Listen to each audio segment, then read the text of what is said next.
Welcome everyone to our NAEIC seminar. As you know, the general purpose of these seminars is to keep informed about developments and ongoing efforts in EDI work in the Netherlands so that we can adapt it as much as possible to our own community as well. Today, we have the honor and pleasure of having Judith Kreukels speak to us. Judith brings to the table a rather extensive history of involvement in projects all over the world, I have to say. And at the moment, still a very broad experience because she does diversity work in two different contexts.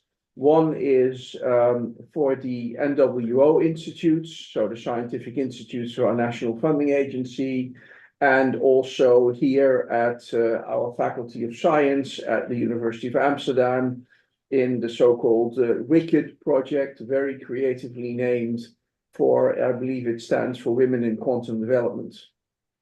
So Judith, thank you very much for agreeing to educate us some more, and you have the floor. Thank you so much for that nice introduction. I'll share my screen with you. Oh, by the way, one thing I forgot to ask as a moderator, do you prefer questions during your talk or after, or both, or? After, if possible. Okay, so let's first let Judith tell her story uninterrupted, and then we will have ample time for questions and discussions thereafter. Sure. All right, take it away. Can you see my first slides? Not the presenter's view, but the... Yes, we can. Yeah? Okay, great. Well, thank you for inviting me once again. So my name is Judith Kreukels. My pronouns are she and her. And for the next 45 minutes or so, I will talk about fostering inclusive communities and navigating leadership dynamics and promoting participation. As Ralph already mentioned, I'm working currently in two jobs, one as a project coordinator for Women in Quantum Development. I will tell you a bit more about that later. That's a project that is currently falls under the University of Amsterdam under the physics department. I do that for 2 days per week, and for 2.5 days per week, I work as a project leader, diversity, equity, and inclusion for the Foundation for Dutch Research Institutes, or short NWO-I, which is based in Utrecht, where I work for 1 day per week at the office. So after this presentation, I also have to go to the office for the next presentation, actually about LGBTI. So it's a busy day. So today I'm going to talk you through some of my experiences, and some definitions will come up. I'm not going to explain all of these definitions now, but they will be projected on the screen, and I'm sure you're familiar with most of them. And if not, by the end of the presentation, you will be. So my idea was to take you on a journey around the world. And I would like to talk about inclusive communities and fostering participation by showing you throughout my experiences actually how difficult it is to set up certain participatory initiatives and voluntary initiatives for them to become fully sustainable. And I share with you what I think is needed, and I'm also very curious to hear what your experiences are towards the end of this presentation. So currently I'm living in Amsterdam, but I was born in Maastricht, which is a city in the south of the Netherlands, as most of you probably know. And I lived there for 18 years of my life. So my parents decided to not raise me in dialect, but actually both of them, they speak the Southern dialect. But they wanted me to know the actually proper Dutch and not have the Southern accent. I don't know if that really worked out, but at least I never learned dialect. And growing up as a young girl in Maastricht, sometimes that felt a little bit like being an outsider, because I think it's a little bit different when you speak the dialect and you can also communicate in the dialect in the shops. And I always had this dream about traveling the world and going to different places. And that was also one of my biggest hobbies, was to just search for trips and how they could be most affordable to go to another country. And that's what I did when I graduated for high school. I had, I think, 7 jobs at different restaurants and saved money to go to Australia, where I traveled for 6 months by myself. Before I started my bachelor studies in Utrecht at the Utrecht University. And I don't think it's surprising that I started to study international relations and political history. And I very much enjoyed my study, but I also felt that most of the subjects during my bachelor were very much from a Western-oriented point of view. I learned a lot about the Second World War, the First World War, colonization, history in America, and not so much about Latin America or Asia, the global South, as we call it nowadays. And that's why I actually took a minor to learn more about development geography. And in 2015, I started my master's in international development studies at the University of Amsterdam. And I would like to start this journey by telling you about my research project that I undertook in the slums of Buenos Aires in 2015. And I will also talk about my experience in Eastern Europe and Central Asia, where I worked for a human rights organization called AIDS Foundation East-West International. And at the end of this presentation, I will tell you about my current work in the Netherlands. So as I said, in 2015, I started my master in international development study. And this master aims to address the challenges of persisting poverty, widening inequality, and increasing vulnerability across the global South and North. And the starting point for this master was that development is no longer considered as a problem out there in the global South, but that rapid transformations are turning traditional North-South relations upside down. So I specialized into urban development and undertook research in the slums of Buenos Aires for 3 months, researching how citizens of a certain slum called Soldati were participating, included, and empowered by initiatives of the municipality there. And that municipality had a name for their projects in the slum called Sechi. And I would like to show you with the example of my thesis how hard it is to develop a truly inclusive model for participation. So in reality, development agendas that focus on gender equality, democracy, and human rights are still determined by outsiders. And the discourse of the poor and increased attention for local knowledge is in that regard mostly defined in relation to the non-poor and refers to patronage or kinship and exploitation. And according to the United Nations Human Settlements Program, or UN Habitat short, we see that about 25% of the global population still lives in slums. And in 2050, that percentage is actually expected to be threefold. In Argentina, currently 16.7% of the total population of 41.5 million citizens are living in the slum. And as you see here on the picture on the right, most towns and settlements in Buenos Aires are historically located in the southern area of the city, where nowadays 1 in 4 inhabitants lives. And there's a lack of growth opportunities, but also living conditions have deteriorated over time, and this has deepened fragmentations within the overall city. We see that there's a growth of formal and informal settlements, which can be explained by certain economic and political changes, but mostly the increase of migrants in the 30s from various countries such as Italy, why nowadays also there are a lot of people in Argentina that speak Italian.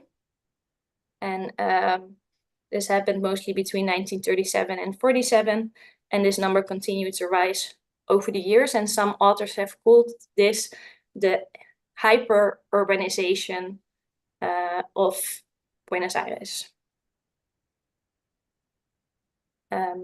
So what I did was that I undertook research with the municipality of Buenos Aires. So we had this whole list of projects that were described where you could undertake research.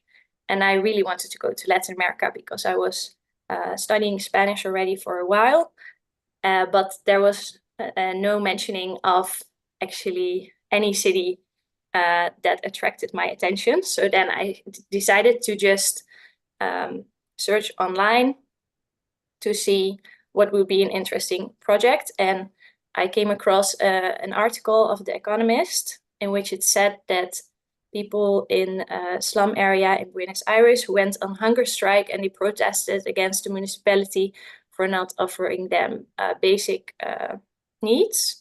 So there were lots of floods, the electricity went down, and this caused them to be in a conflict with the municipality. And I researched this a bit more, and then I found that there were also a lot of linkages with certain slum areas in Colombia, like in Bogota. And they set up a whole participatory model where the municipality wanted to improve the collaboration with the people living in the slum. And this was very successful. And Buenos Aires at this point was in a moment in time where they were actually copying that model, but they didn't know yet how it worked out in practice. So I came up with a research question to discover if it actually was successful or not. So what they did was the municipality in Buenos Aires is located in the city center, and you have various informal settlements. And they decided that if they would have offices from the informal settlements or the slums, because both of them are in the southern part, that would ease the collaboration with people living there, and it could improve their living conditions if they could work from within that area. So here the red dots on the picture on the left is actually the offices in 2011 that SETI established. And they started to transform the city from within. And on the right, it's a quote from one of the people who lives in the slum area. And she said, in Argentina, there's a long history of eradication of villas, so slums. So now we are doing it the other way around. We don't want to take you out, but we want to create a city. We want to bring the city to the villas and make it more of an inclusive idea. So they decentralized their practices and set up inclusive portals. And then what I did was that I went around the settlement. So my idea was actually to work in another slum, but being a girl with blonde hair and blue eyes, they thought, no, that's not such a good idea because that's actually a very dangerous slum. So you better work in one where there's also parts that are already developed into, well, a bit more like an informal settlements and where we really know the people well. So we'll send you to this area called Soldati. And in the inclusive portals, you have different offices. One of the offices is an office where architects work and social scientists, and the architects actually develop the plans for the slum on how to create more facilities in line with the needs of the people there. And the social scientists, they set up the social programs from within those buildings. So there is participatory approaches happening where actually the people who are living there are consulted and see what they want to have as a cultural building. So the focus is very much on cultural programs. And in the beginning, it was very difficult for me to start doing interviews because people were not really trusting me. They didn't know who I was and what I was going to do there. So I started with just participating in their cultural programs. So on the left, I joined a craft session with the grannies of the informal settlement. So we all created some nice mood boards. But at the same time, there were also participatory sessions taking place with the architects, like on the right, although this one was not organized in the time that I was there, and I was there for about 3 months. So it was a short time, and I conducted about 30 interviews, and I did desk research at the same time. So here you see both of these areas are part of Soldati. So mostly I was in the informal settlement part on the right, and not so much in the like in the Esperanza neighborhood on the left. So that was a really big difference within the slum. And I took, my research was about participation, inclusion, and empowerment of the people there to see if actually what the government was doing, these decentralization processes, if they would become sustainable by going and moving into the slum.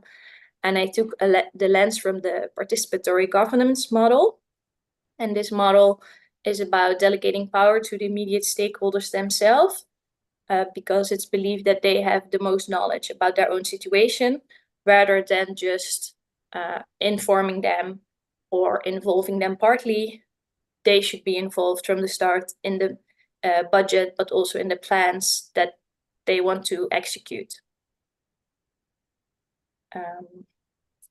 And I argue that matters of inclusion and exclusion, but also power and knowledge, influenced whether my participatory governments actually empowered the citizens.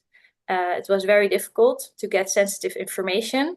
As you probably know, there's also a lot of mafia in the slums, and especially so the punteros, where the politicians that were influenced with gifts to get what they want, but also partly the mafia. They were very, I could not speak to them, but also talking to friends of them was very difficult. So it was hard for me to understand in the first month was exactly going on. And in the second month, I retrieved more information. And I would like to immediately jump to my conclusions because I have a lot more to tell. So what I saw was that there was indeed some trust established by offering these cultural programs through inclusive portals. And also these participatory programs offered a hope and a chance for residents to improve their conditions. One of the women in the slum also told me that she was actually walking with her eyes closed when the office was established, because she was just so thankful that finally the municipality would come to the slum and help them. And what we also see is that there were some benefits. For example, the children that were mostly engaged in drugs were now participating in sports. They were earning salaries also because they were employed in the cultural programs, and they received some sort of training to become teachers. And in a way, they had a decision-making power. At the same time, there were a lot of challenges. We saw that mostly it was the same citizens that were involved in the cultural programs, and it was difficult to reach those outside of the cultural programs. So I also interviewed mostly the same people. And this is partly due to the fact that SETI itself has a very limited budget, so they also cannot do too much. But there's also a lack of legal status within the settlements and a lack of basic needs. So I was very surprised sometimes that there were cultural programs offered when there was not even water or electricity for some people. So you can imagine if this are your needs, you're not going to be involved in a cultural program. And sometimes it was difficult to fix water leakage because the part of the slum would not pay taxes because they didn't want to. And then the government organization that fixed the leakages also didn't want to come because they were paid from the tax benefits. So despite efforts, it still left a gap in citizen participation and policy development. And what mainly caused one of the hardest things is the fact that the mafia was ruling the neighborhoods, and that SETI had to pay them before they could actually establish their offices. At the same time, the people who were living there were trusting the mafia more than the police. So in a way, it was a good relationship, and in a way, it was also a really bad relationship. And SETI was sort of in the middle, balancing between the city government and the citizens' needs. So the conclusion of my thesis was that without citizen inclusion in governance and participation mechanism, the sustainability was actually questionable. They were not involved in real decision-making processes, but mostly cultural programs, no budget decisions, and there was a lot of power going on. And I was talking a lot about participation at that time, and partly about inclusion. And that's, of course, already about 10 years ago. And now we see that initial D&I D&I efforts have changed the focus to inclusion and expanded more to also talk about representation and having people's voice heard. So that's something I will talk about in the second part of my presentation. And I have a few discussion questions that I will come up with after every part. So the first question for discussion is the following. And it's for you to think about, can we ever create an environment where all individuals feel valued, respected, and able to contribute fully? And if so, how? So not specifically in development initiatives, which is my background, but also in your work or in the organization that you work for or in a project that you're involved in.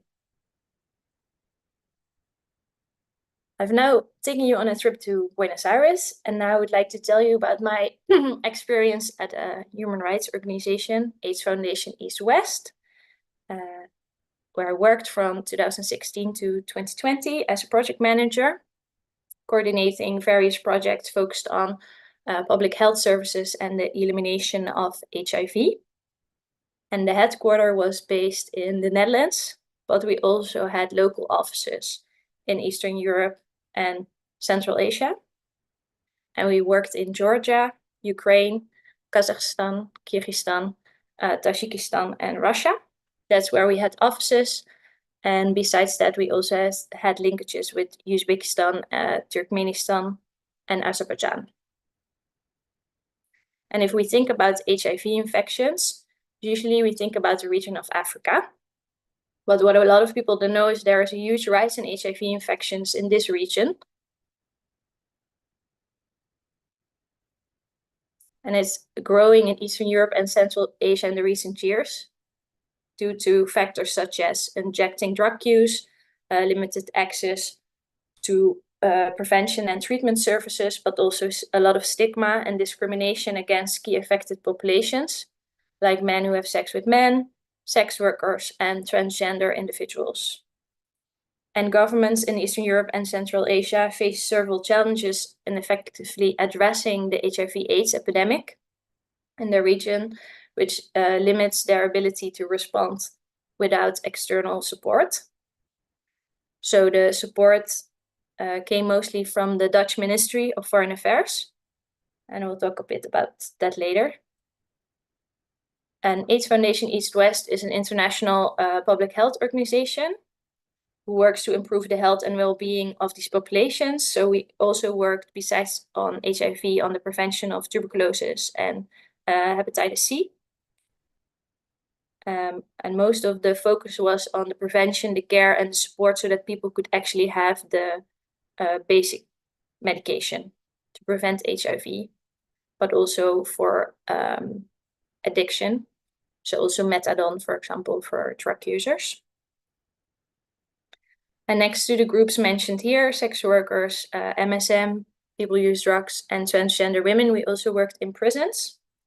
And prisons were a high-risk environment for HIV transmission due to factors such as overcrowding or limited access to harm reduction services, such as clean needles, and unsafe injection practices among people who use drugs. So in Ukraine, Tajikistan, and Kazakhstan, for example, marijuana is still prohibited, and you can go to jail for that.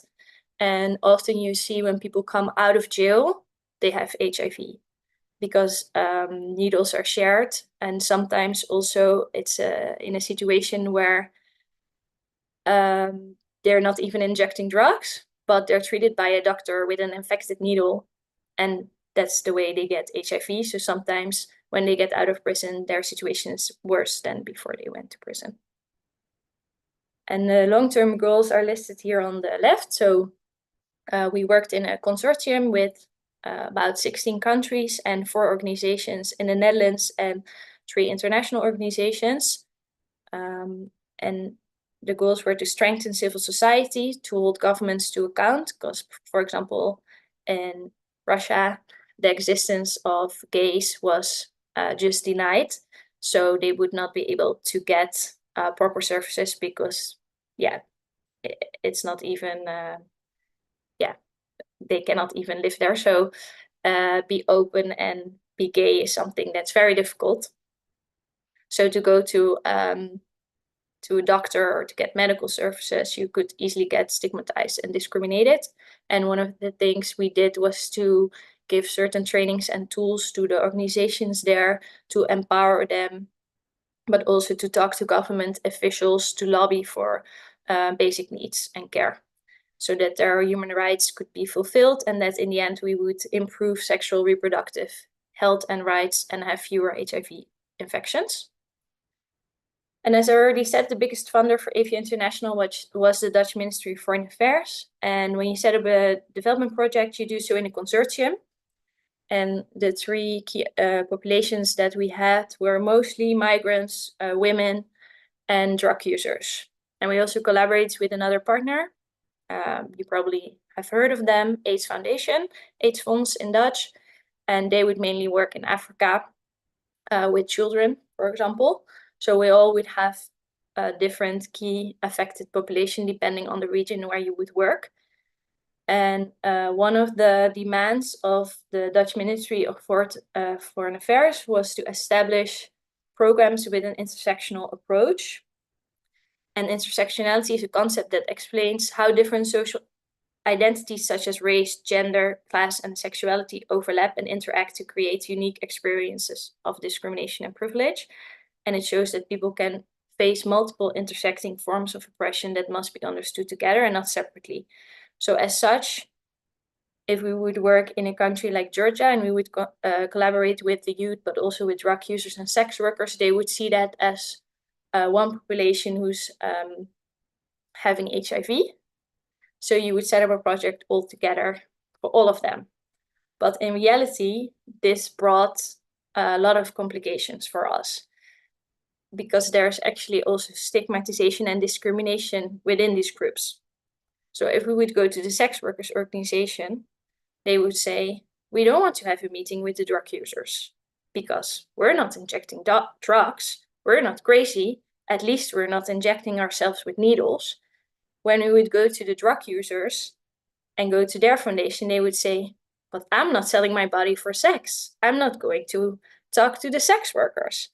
So in reality, while these groups should all come together and they have, maybe they're dealing with the same issue, they would still see themselves as very different. So the intersectionality part was something we always struggled with. And intersectionality is something that always comes back in equity, diversity, and inclusion programs as well. And that's why I would also like to discuss the second question. What steps can be taken for projects or organizations to become intersectional? So think about this for a bit. Maybe already you have some ideas or experiences, and then we come back to it at the end. So from Eastern Europe and Central Asia, we go back to the Netherlands. And I would like to tell you a bit about the work that I do for women in quantum development and touch upon voluntary initiatives that I'm involved in. But before I do so, I would like to tell you about what quantum actually is, because I get this question a lot, and I also didn't know before I started working for this project. So I put here the definition. So quantum computing uses the principles of quantum mechanics to process information in new ways. So unlike classical bits, quantum bits, qubits can be both 0 and 1, and they can be linked to each other. So one of the biggest developments now is actually a quantum computer, and they have a lot of hopes on this to be developed. And next to that, Wicked also works with organizations that work on quantum technology. And this is very much about quantum computing itself, but also quantum communication. So to create secure communication channels that are theoretically immune to eavesdropping, for example, or quantum sensing and metrology, but also quantum simulation. So that are certain systems that are too complex for classical computers, but they're aiding study materials and fundamental physical theories.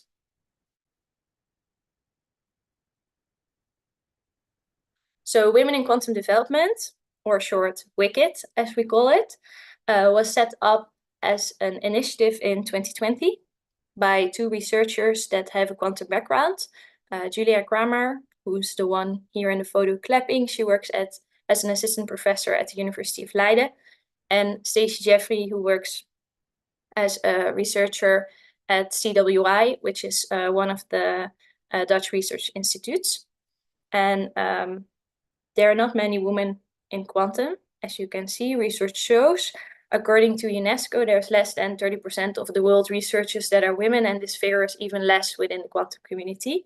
And only 1 in 54 applicants are actually from women, while 80% of quantum companies do not even have a senior female figure. So what we see a lot is that senior females are leaving the quantum sector, and this is what we call the so-called leaking of the pipeline.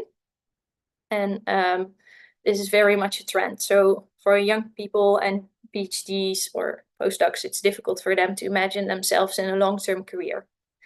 Besides that, there's a lack of data on people in the quantum sector who identify as a certain minority group, for example, LGBTQIA+, or any other minor ethnic group. So what Julia and Stacey thought is we need a support network. We're one of the only women on the work floor, and we would like to meet other women working in the sector as well. So they set up Wicked as a professional network in the Netherlands for individuals across industry, academia, and policy working in quantum.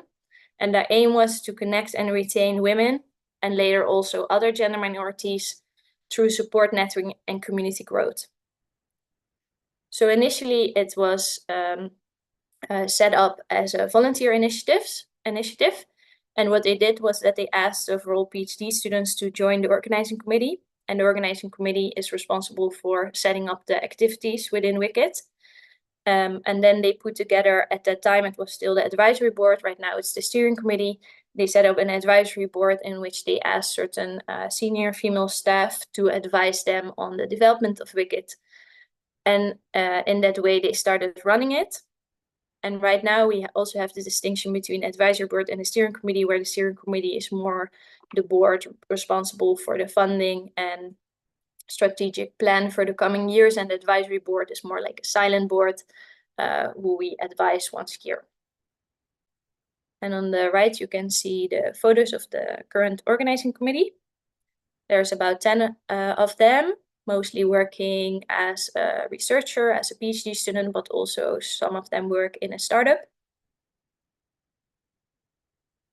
And what they do is that we organize monthly inspiring talks, and we believe that by inviting certain role models there, they can set the example for young people in the field. And we always tell the speakers that we invite to talk about it from a personal perspective. So we don't want to know about all your successes and all the publications that you published, but more about you as a person and what were the struggles that you overcame and how do you balance work and life, because this offers more of an inspiration than just talking about the successes. And we set that up as a hybrid model, but currently we also, just like the NAEIC seminars, broadcasted from 5 locations in the Netherlands. So Amsterdam, Delft, Eindhoven, Leiden and Maastricht. And next to that, we have our biggest event, the annual symposium, which just happened last month, where we invite 100 people. And the topics are on equity, diversity and inclusion, but also on quantum. And we have quarterly in-person events, which is mostly about a skill in equity, diversity and inclusion. So we don't necessarily teach quantum. We talk more about how to make spaces more inclusive. And in that regard, we don't believe that women should be educated how to do that. We believe that the system should change. So we want to educate about how to create inclusive communities and inclusive spaces so that people can be heard and be themselves. So in that regard, we never give trainings like how to empower a woman or something like this. And over time, what we noticed is that there was a lot of emphasis on giving each other support, meeting each other, getting to know each other. And this really helped the women. But we also felt nothing's changing. So it's great that we can meet, but there's still a problem. And we're not offering trainings to maybe the people that should get that training. we're offering the trainings to people who might already know a bit about it or are allies who want to learn more about it. So first of all, we said we are not going to focus only on women.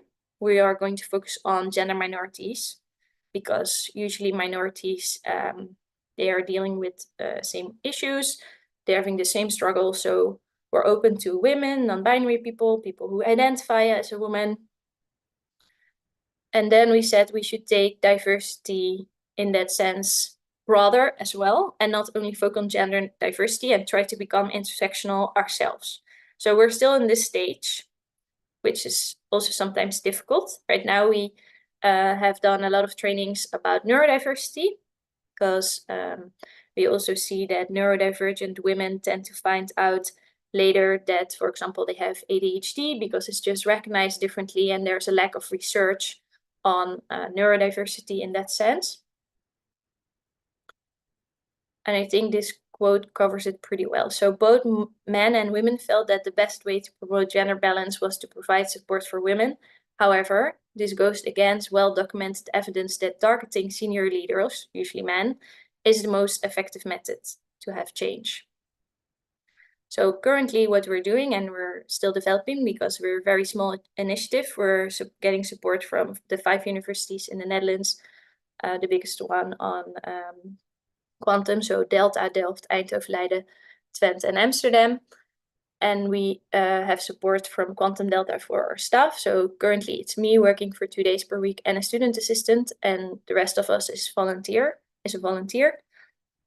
We're currently working out a strategy how we could offer maybe training, EDI training to companies in quantum, and train them on inclusive hiring processes and creating an inclusive culture, or not using the excuse that you cannot find the women, and teaching them how you can find the women. And this is something we're currently involved in, and it's also turned out to be a struggle because we're usually we're low on staff. So we get a lot of invitations for speaking at conferences about this, but usually we have to decline, which is a pity. So one of the ideas that we're currently working out is to establish ourselves as a social enterprise instead of an initiative, to see if we can become a bit more lucrative and actually start offering trainings. So for discussion, what are the key benefits and potential drawbacks of relying on voluntary initiative for addressing social and maybe also environmental issues? And how can these initiatives be made more effective and impactful? And then last but not least, we go to the last destination of this presentation, and that's my current work at NWO-I, where I work as a project leader, diversity, equity, and inclusion. And I started this work about a year ago, and I'm responsible for executing the diversity and inclusion implementation plan, which was set up by a few volunteers at that time. So there was no real diversity, equity, and inclusion strategy. I don't take NAEIC in this, huh? So I know in principle you also fall under NWO-I. So I'm just talking about the staff department where I'm working. So this there was this implementation plan that was written by a few actually people that were very eager to do something about diversity and inclusion in their own work time. So there were 4 people who put it together, and they went to the directors meeting and they actually said, we would like to have a project leader, diversity and inclusion, to execute this plan because we feel there's a high need for it. And that was approved, and then this position came into existence. And within this plan, there's a focus on diversity in certain areas. There's a focus on gender, and they talk a lot about equal representation of men and women. I will talk about some of the obstacles later on. And equal opportunities.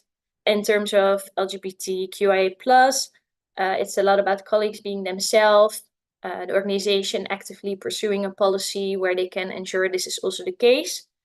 Cultural and religious background is about the staff being a reflection of society. Health capability for work has to do with the job agreement of the Dutch Participation Act, where you also invite employees that maybe have can't work like full-time because of certain conditions, and you give them the chance to work. And the overarching aim of the action plan was to create an organization in which everyone feels at home, feels safe, and is respected for who they are. So basically to work on inclusion. And then there were certain sub-goals listed. One had to do with language and communication. So we need to use inclusive communication on the website, but also in our emails. We don't say dear sir, madam, but maybe dear colleague. We use pronouns in our signature, or if we introduce ourselves. Inclusive culture is very much about barriers for working at NWO to make sure there's no exclusion of employees, so people feel part of the whole. And then there were certain targets for gender. They listed a target, so this is under the national quota actually. So they discussed the targets with the institutes and the directors on what could be feasible by 2024. Maybe I can already reveal that they didn't reach the targets, depending on the institute, because there's actually 10 institutes and 3 of them did reach it. So in the staff department where I work, it's 50-50. In another institute, it's also 50-50. And in the social science institute, the division is the other way around. So it's 70% women and 30% men. So they also need to work on something, but the other way around. And 10% for female technical staff, because it's often even harder to get technical staff than scientific female staff. And in terms of awareness and behavior, the goal was to create a safe culture in which people can address issues altogether.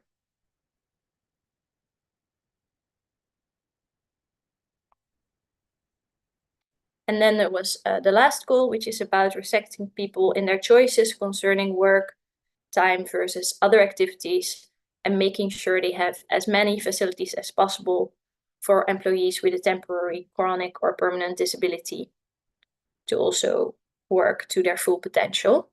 So the plan was called the Diversity and Inclusion Implementation Plan. And I was very surprised when I started that there was no mentioning of equity. But if you read this is actually about equity. So what I did when I started, there's about 45 actions listed in the Diversity and Inclusion Implementation Plan. And when I started, people had this idea that now all their issues could be solved because I started working. So I received a lot of emails all about diversity and inclusion, which was quite overwhelming in the beginning. And I soon had to push a bit back and say, okay, we should do this as a collaboration. We're going to do this all together. So I started with mapping out a little bit what was already done and what not. So I visited all the institutes. I talked with the institute manager, director, and head of HR.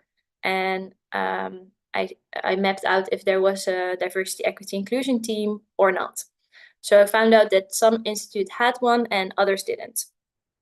And then where they didn't, I was advising them how the team could be set up, what kind of people need to be in a team like that, what kind of skills, and that you always need to collaborate with, for example, the management team, and not only with HR, because this is where it often goes wrong in equity, diversity, and inclusion, that always put with the HR department instead of the strategic department.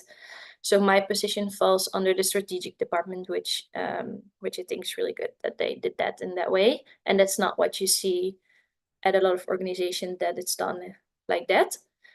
And then after that, I started to develop the structure a little bit on how we could improve collaboration between the different institutes. So the diversity, equity, and inclusion teams, or the EDI teams, as I call them, they were not exchanging experiences with each other.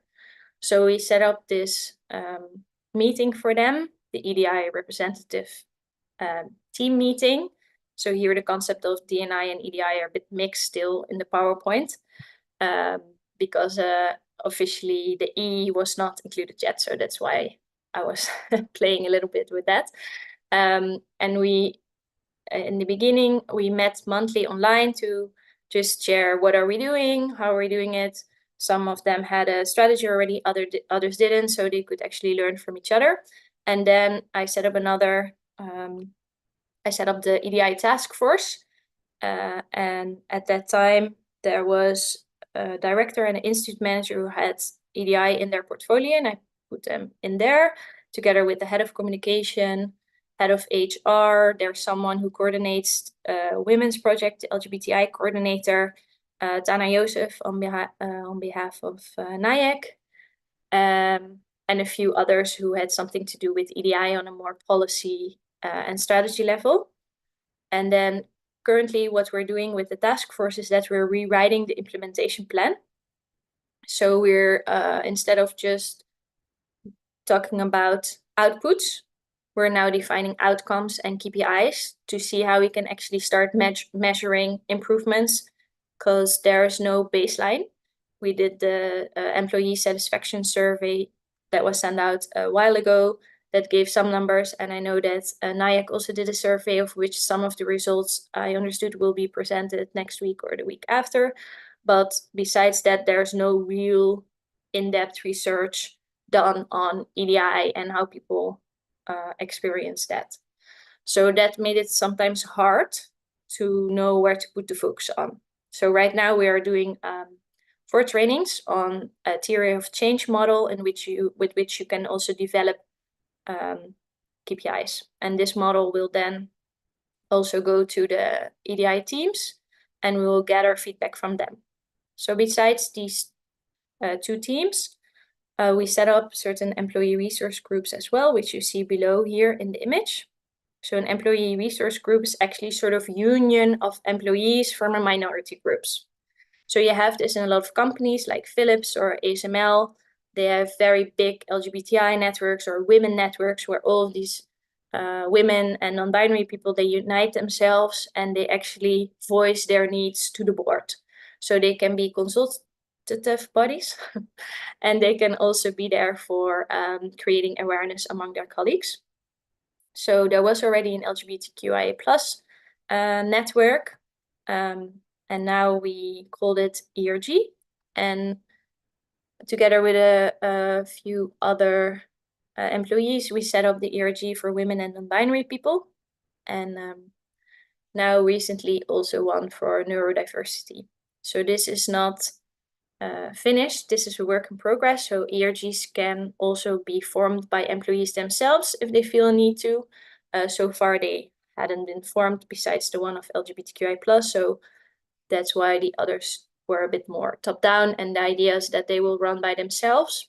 Every group will have a coordinator, and this coordinator also takes seat in the task force so that they can be voicing the needs. And the event that I'm going to this afternoon, for example, is from the ERG of the LGBTQIA+. And then specifically, I put myself next to it because I think I have more of a role where I unite all of them than that I should not be on the top. I think that's would be incorrect. So we've done multiple things over the last year, certain events on neurodiversity, a lunch lecture on International Women's Day. We've given some trainings to the EDI teams on how you can measure inclusion, how you can see if you're working inclusive or not. There are certain stages. If you're interested in learning more about this, I can also provide the contact details of the author who actually wrote this book about the inclusion model, and she provides trainings about this as well.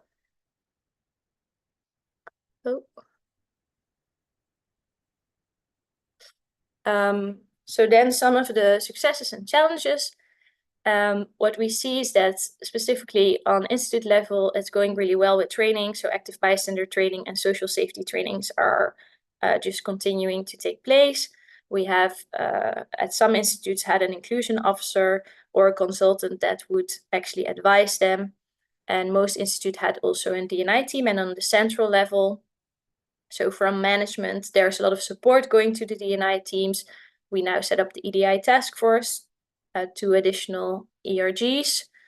We have a more inclusive collective labor agreement where you, for example, can change certain religious days for free days that you want to take yourself.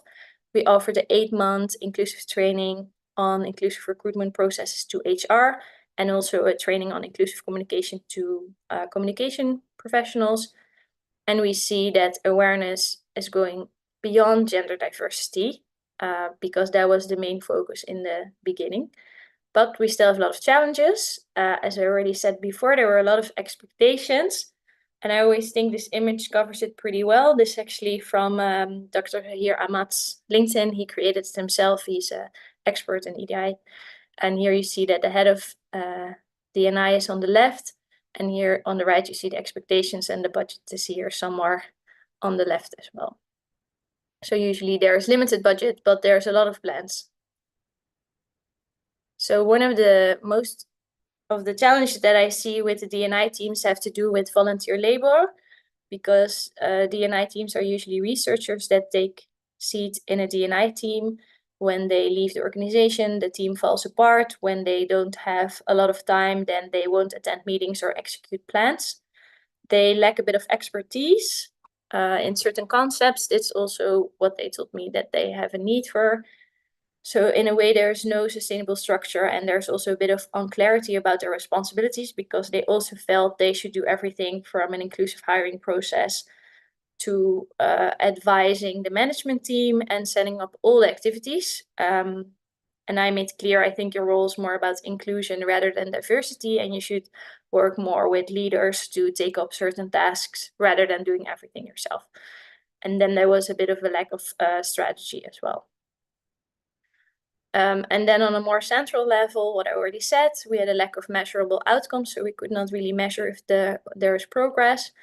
There was leadership commitment missing. Some of the leaders said, now that we have a D&I team, that team is responsible for everything, but then the D&I team would tell me, actually, we've just fallen apart, and we haven't met since a couple of months. So there was also this discrepancy between what was actually being done and the expectations. So there was a lack of capacity and expertise.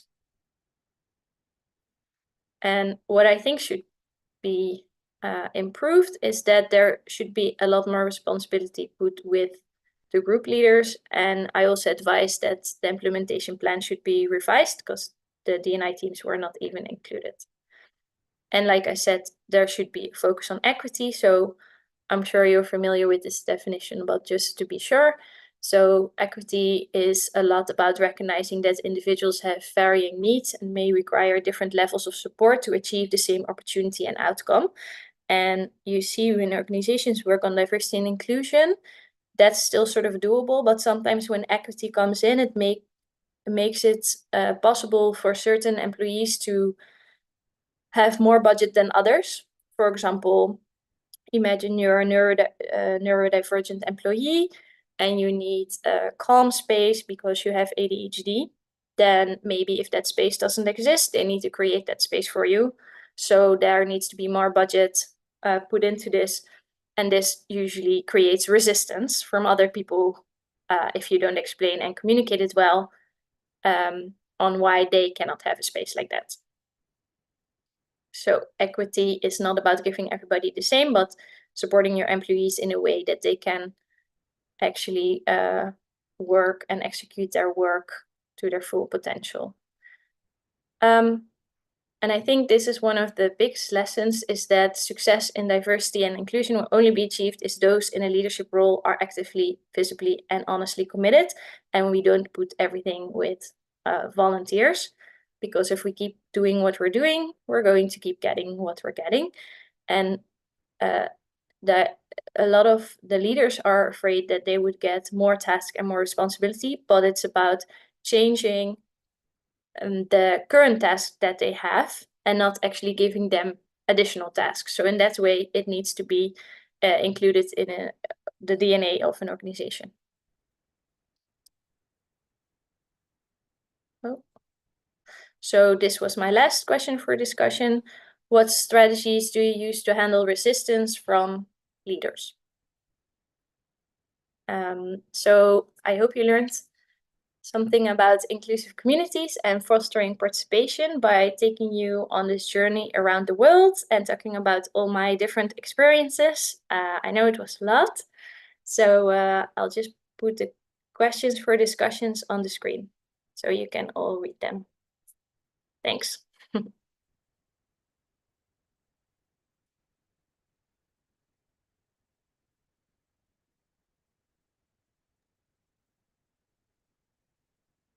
Thank you so much. I don't know if Ralph can unmute and start hosting the Q&A, so I will. Do you? Sorry, I was muted. Oh, I just realized. Yes. Okay, sorry, Jake. Sorry, everyone. Yeah, thank you very much, Judith, for that very nice talk and a lot of information. Might you be willing to share your slides with us to help us digest the information? Oh, that would be great. Yes, okay, so who may I give the floor for questions, comments, answering some of these discussion questions?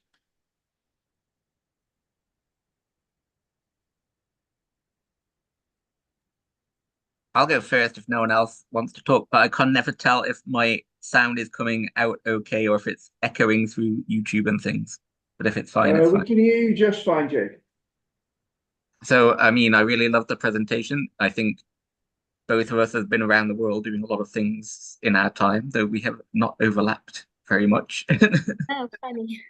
But I think one thing that came up to me was about especially the women plus and the gender in STEM. I was in South Korea about 2 years ago working with the Space Generation Advisory Council, who had a gender inclusive hackathon for the next generation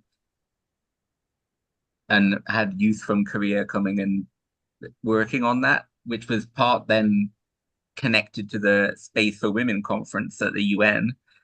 And I think there I always hear from especially the transgender community, that this women plus argument is very difficult for them, because when you say women and women plus, they still feel quite excluded, I think, unlike saying it's gender equitable or gender in science, which I would have to say then does not involve very many men that are coming to that event.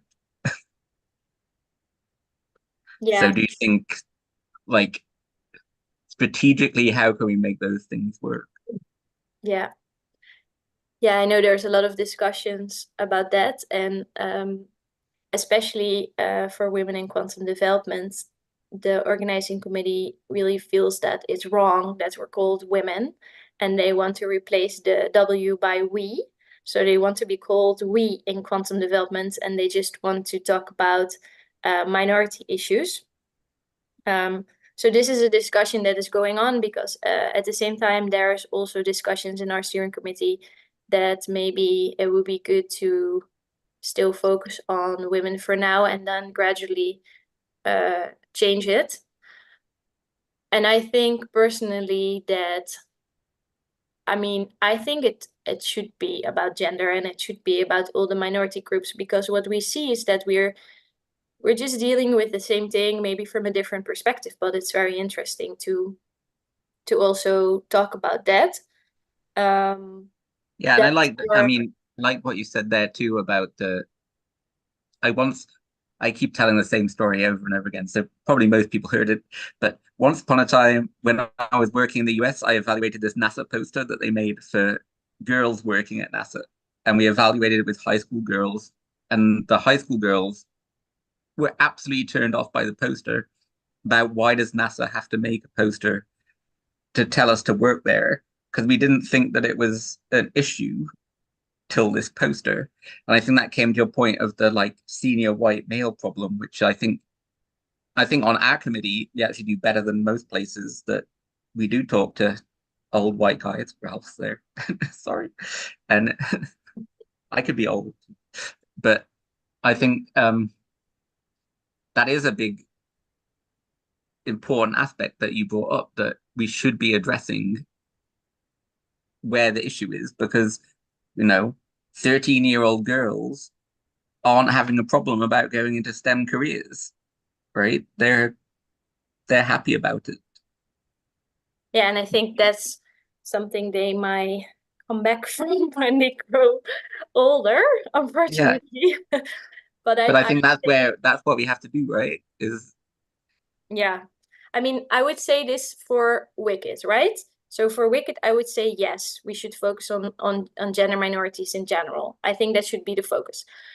In the Dutch Research Institute, I think it's good we have ERGs, and I think it's good we have different ERGs, because I also think it's important to create a safe space for women and non-binary people. And maybe it should be called gender, I don't know. Because what I see is that when we started that ERG, somehow, when you say it's about women or gender minorities, there's a lot of people who have an opinion about this. So we organized our first networking event for also for allies, for people to just get to know each other. And then there were certain people who came to me afterwards and they said, you know, I didn't feel safe. I feel there were a lot of leaders, men, they said, that were a bit like overruling the discussion, and they were a bit intimidating, and I would really like it if we can have a safe space.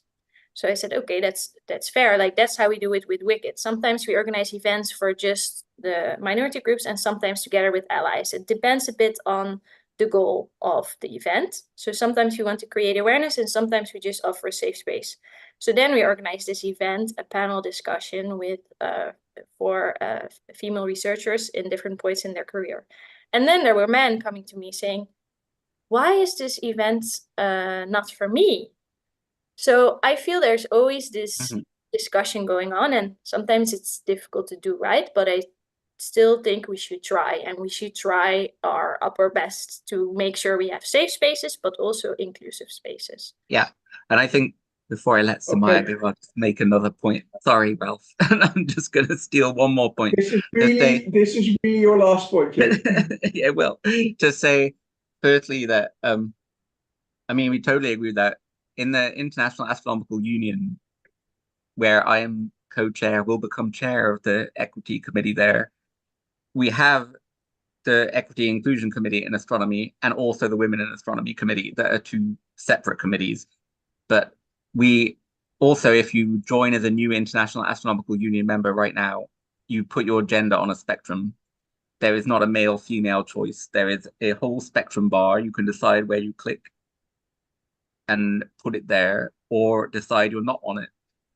And then we don't know how that connects to we have the women working group, which is a separate working group.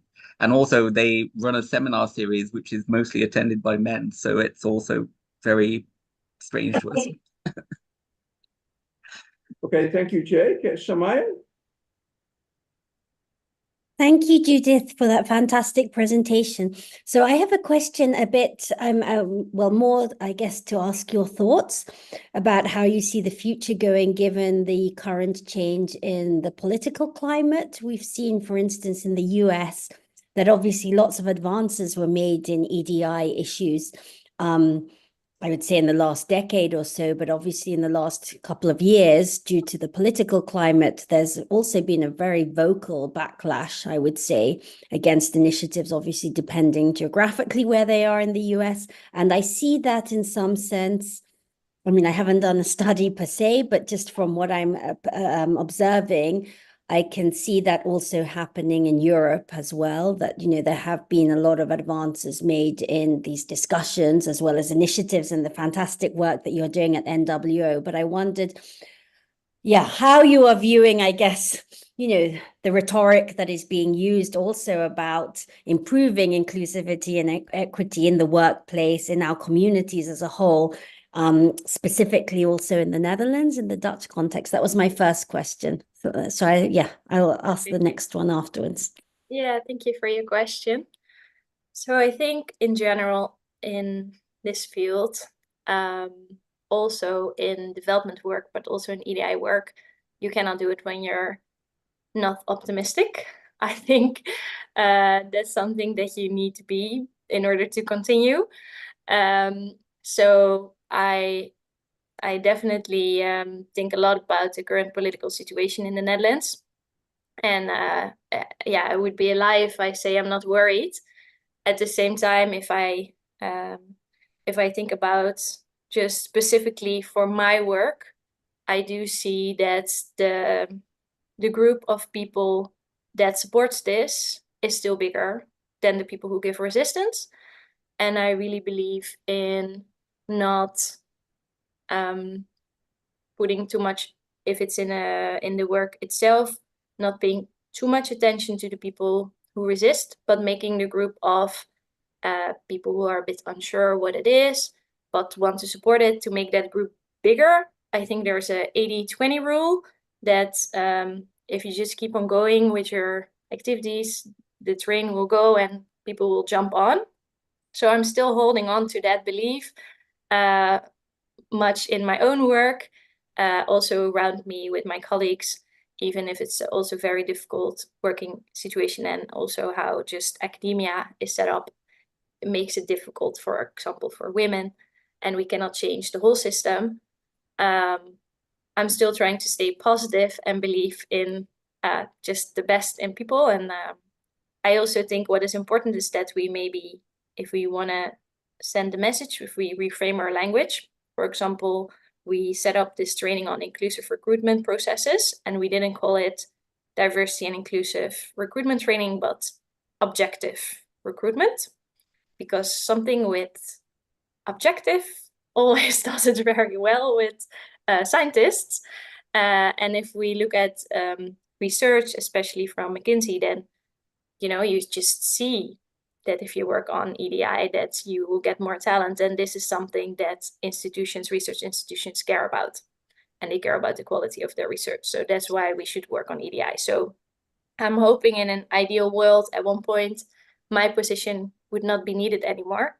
And that all leaders would just do this and execute it themselves and reframe the current work they do to become more inclusive leaders. Thank you. So you don't see that. Okay. Sorry, if you don't mind, Samaya, I'm going to rotate around, so I'll circle back to you. Just quickly before Ralph, sorry, Judith, can I just end the screen sharing so that people in the YouTube can see your picture bigger? Sure. Should I do if you can you I will, or you can, yes. And if you want to put the questions in the chat, that's also fine. Okay, so I'm rotating to the room here now. Karsten had a question, and I'm circling back to Samaya. Hi, Judith. This is Karsten Dominik here speaking in Amsterdam. I'm the director here at the Institute. Can you hear me? Yes. Thank you. That's good. Yeah, thank you for your talk. I thought it was really interesting. I liked very much this structure that you described that we are trying to implement at the NWO-I Institute. To me, that structure looked kind of very healthy, because in the basement you have these what you call unions, the ERGs.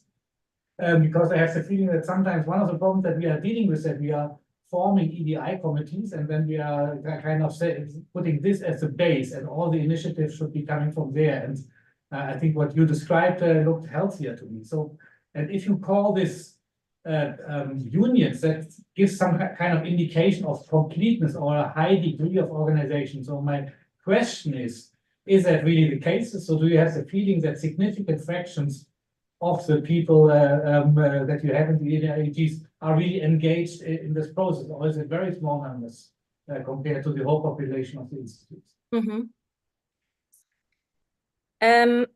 So it's a work in progress, I would say. So obviously the LGBTQIA plus ERG has been set up now for, I think, 5 years. The Women plus ERG since the first time we did a lunch lecture, which is September, and the neurodiversity one since 2 months. So we're really at the start. And it's very different from one ERG to the other. So I've talked a lot with other diversity and inclusion officers. For example, at TNO, they have very successful ERGs. Also at ASML, they also have a lot more budget, so makes it a bit easier. But they told me that it's really just investing all the time in organizing events, putting it out there that you can become a member of the ERG or that you can become a coordinator. So if I would look at it from the current situation, I would say we're still pretty small, but I do believe, like, I see with the Women Plus ERG, even if you would say, okay, maybe there's less than 30% of women at an institute, the number of people that come to an event is like, in proportion, it's big. So there is a need for it. And I also feel that, and that was something that I needed to test, because I never did a survey about this. We didn't have the numbers if people wanted to have it or not. And especially with the neurodiversity one, there's so many people interested in that. It was like the most popular lunch lecture that we ever did. I think we had 150 people or something. So somehow, okay, it's not a surprise, I think, because I do think in STEM there are a lot of neurodivergent people. It's just like that. And people just don't, they want to learn more about it. They're interested in it. I think it's also the word neuro, in it. So people are already attracted by just the title of the lunch lecture. And that's a much bigger group than the LGBTQIA plus group.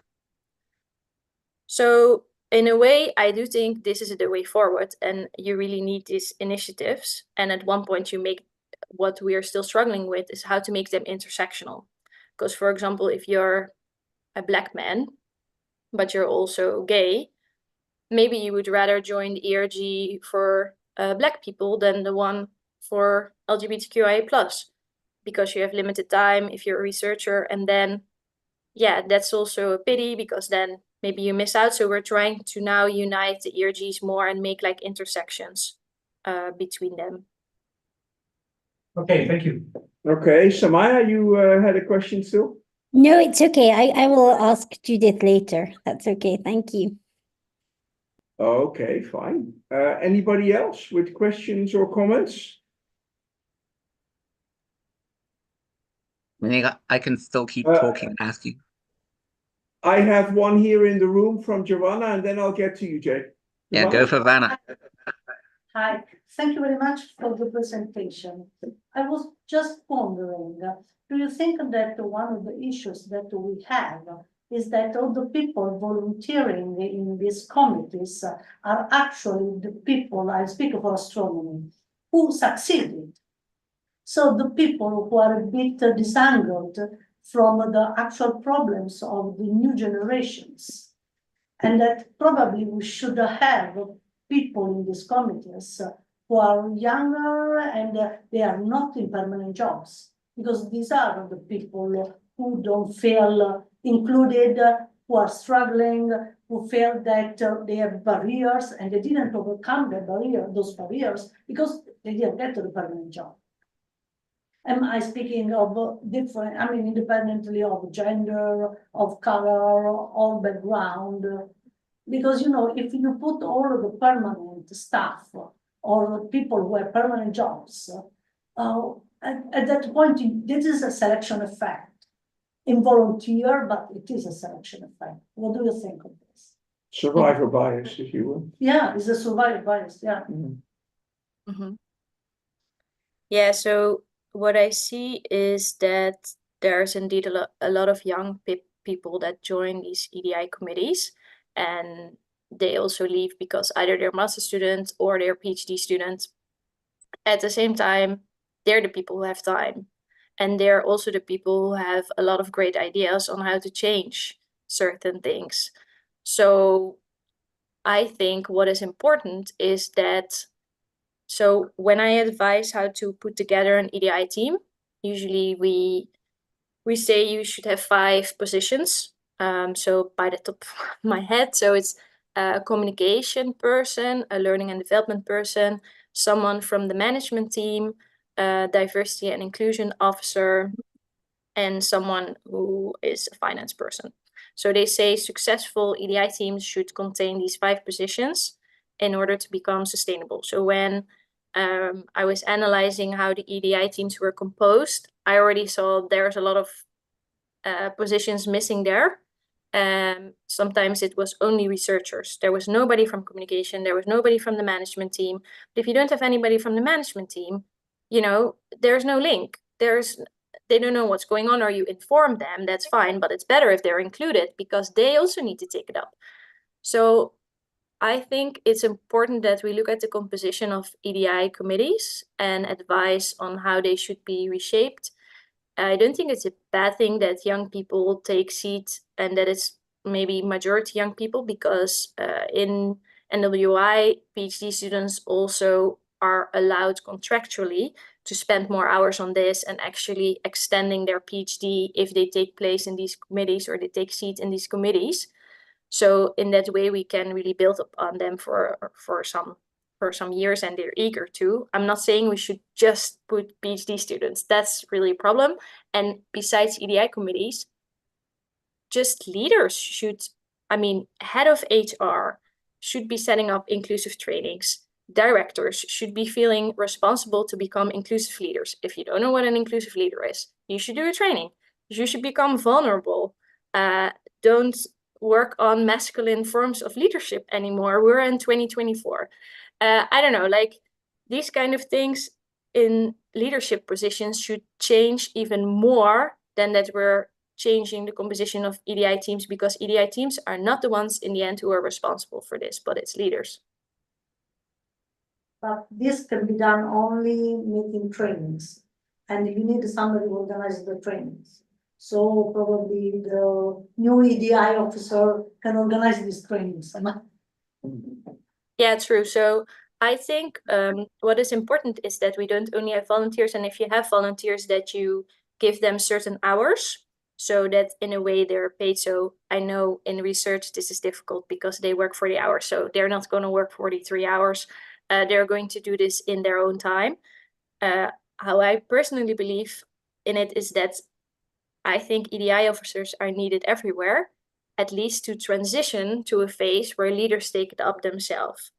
And I think those people are the ones who should educate the institutions on how this change can come about. And currently in NWO, for example, it's me for 2.5 days per week. And at another institute, there was a consultant. For the rest, we only have EDI teams. But I know there is a lot of difference in opinions on this, and they also think we should invest in research more than in EDI. But then I always try to tell them, yeah, but it's the same thing. If you invest in EDI, you also invest in quality and you invest in talent. So if you're not investing in an EDI officer and you're not asking someone to educate you, even if it's a consultant, you're actually saying it's not important. It's not important enough, but it's equally important. Okay, so mindful of the time a bit, I'm going to give the last question to Samaya. Yeah, it was just a follow-up actually to Vana's point, and I just also following up to Judith, just to say thank you very much also for highlighting the importance, I guess, of the composition of the EDI as well as the connection with management, because it's something that within NAEIC, yeah, we have been very conscious of in terms of really having an effective mechanism to, I guess, implement EDI. But one comment I did want to make also to Vana, because I do very much agree with Vana's perspective about perhaps giving a voice to those who don't perhaps have a voice because of survivor bias. One thing I have noticed, though, however, in international collaborations that I'm part of, and also in terms of their EDI committees, and that I think we as within NAEIC have been very conscious of, is that obviously having PhD students or early career researchers, EDI work can be a lot of emotional and hard work. I would say there's also a lot of pushback that one receives. I think, I have faced that myself, a lot of retaliation that comes in different ways for being kind of involved, I think, on some of these initiatives. And I think that's one of my own personal concerns. We've also had a PhD student within NAEIC ourselves, but that they actually end up leaving the field because they are investing so much time in EDI. They also take a lot of the retaliation that comes back or pushback. And actually, we see a lot of these early career researchers who are passionate about EDI actually ending up actually leaving. Yes. And so that is always a concern, at least I share, that yeah, just trying to make sure that, you know, that emotional toll that EDI work does not, I think, also contribute to the leaky pipeline that we are seeing just in terms of small number statistics that I have witnessed in these larger collaborations as well as here. Yeah. Yeah, sure. We can discuss later how this is a lot to say and do. Okay, well, final response from Judith, maybe? And then I think you will have to let you go to your next meeting. Yes. Thank you for highlighting that. I totally understand, and I'm fully with you on that concern. And I definitely don't think that it's the right thing to put only PhD students, for example, in coordinators' roles of ERGs. And I think we also see a high increase in burnouts in roles of EDI officers, because EDI officers, I think they tend to be very empathic people, so also very sensitive people, so they're also tending to really put all their heart in it, and yeah, there's also a risk in that. And yeah, I think it's very important that we start believing more in the role that leaders have, like I said, and that it's just becoming a structural change instead. Because, for example, if we look at unconscious bias trainings, that's something that research shows, for example, it's not working. If we look at investing only in volunteer initiatives, it's also not working. So I think we should look at what is out there. What does research say? What is actually working in EDI? And really, yeah, follow that more than just doing what we're doing. Okay, well, I think this is to be continued. If you send your slides to Jake or myself, we'll make sure they get distributed. I would like to give you a very big hand of thanks again, Judith, for your contribution. It was very much appreciated. Thank you. Thank you so much. And Judith, I had another meeting, but I am registered for the one in Utrecht, and so now that got cancelled. So now I'm on coming to Utrecht. So I'll see you there. Great. Well, if anybody else wants to join, we're starting at 4. So Thank you. Bye-bye. Thank you so much. Bye. thank you. All right, that was very nice. That was very nice. See you later. soon. I'm on the way to Utrecht now, apparently. Me too. I registered it ages ago. Then I had this other meeting, but now that got cancelled. So now I actually am coming to the Utrecht. Oh, that's great. Well, see you there. Yeah, I will probably be late because I have to come for Groningen, you know. It's somewhere on the, I think it's on the 10th floor or something. So you can go directly. Yeah. Okay, see you. In a bit. Bye. Bye.